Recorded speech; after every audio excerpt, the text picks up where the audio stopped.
대법원 2014년 5월 29일 선고 2012도 14,295 판결은 농업협동조합 조합장 선거와 관련된 금품수수 사건에서 진술의 신빙성과 자백의 증명력을 엄격하게 판단한 사례이다. 이 사건에서 피고인은 조합장으로 재출마를 준비하던 중 조합원에게 2차례에 걸쳐 총 70만 원을 교부하였다는 공소사실로 기소되었다. 금품을 받았다고 주장한 조합원은 선거관리위원회에 신고하면서 5만 원권 14장을 증거로 제출하였고 설 무렵 40만 원, 추석 무렵 30만 원을 받았다고 진술하였다. 그러나 수사와 재판 과정에서 금품 수수 일시와 방법, 돈의 보관 및 사용 여부에 관한 진술이 반복적으로 변경되었고 실제로는 신고 직전 자신의 계좌에서 현금을 인출한 사실이 확인되었다. 또한 해당 조합은 선거범죄 신고자에게 포상금을 지급하기로 의결한 상태였고 신고자는 이를 알고 있었다. 피고인은 수사기관에서 일관되게 범행을 부인하다가 구속된 뒤 보석을 청구하면서 공소사실을 인정하였고 제1심 공판기일에서도 자백하였다. 그러나 보석으로 석방된 이후 자백을 번복하며 다시 무죄를 주장하였다. 원심은 금품 수수자의 진술이 핵심적인 부분에서 일관되고 피고인의 자백까지 존재한다는 이유로 유죄를 유지하였다.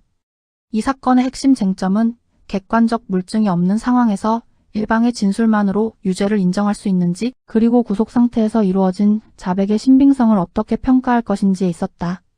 특히 금품 수수 여부가 다투어지는 사건에서 피고인이 이를 부인하고 있고 금융자료 등 객관적 증거가 없는 경우 금품 제공자 또는 수수자의 진술만으로 합리적 의심을 배제할 수 있는지가 문제되었다.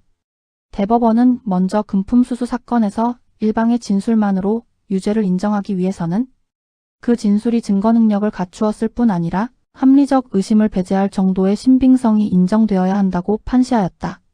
진술의 신빙성을 판단할 때에는 내용의 합리성, 객관적 상당성, 전후 일관성뿐 아니라 진술자의 이해관계와 허위 진술 가능성까지 종합적으로 고려하여야 한다고 하였다. 이러한 법리는 금품 제공자가 피고인인 경우에도 동일하게 적용된다고 명확히 하였다.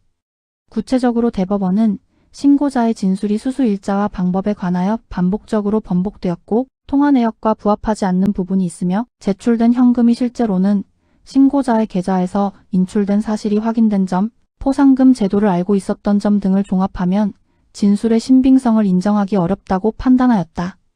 또한 피고인의 자백에 대하여도 구속 상태에서 보석을 앞두고 돌연히 이루어졌고 자백 직후 보석이 허가된 점, 자백 내용 중 일부가 다른 사건에서 무죄로 확정된 점, 구체적 범행 경위가 전혀 설명되지 않은 점 등을 고려하면 자백 역시 신빙성을 인정하기 어렵다고 보았다.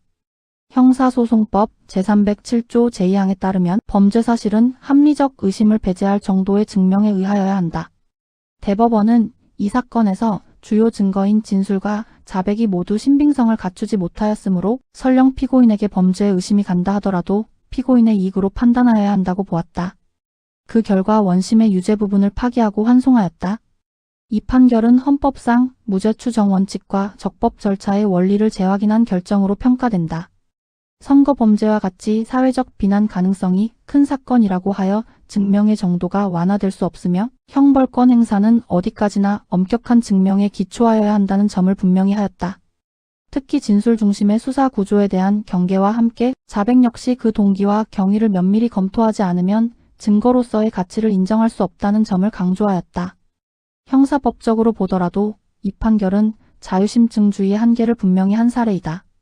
법관의 심증은 경험칙과 논리칙에 기초하여야 하며 이해관계가 개입된 진술이나 보석을 기대한 자백을 그대로 받아들여 유죄를 인정하는 것은 합리적 의심을 배제하였다고 보기 어렵다는 점을 지적하였다. 결국 이 판결은 실체적 진실 발견이라는 목적도 중요하지만 그에 앞서 형사재판의 기본 원칙인 증명책임과 증명, 정도, 무죄 추정의 원칙이 우선되어야 한다는 점을 재차 확인한 의미 있는 판례라고 할 수 있다.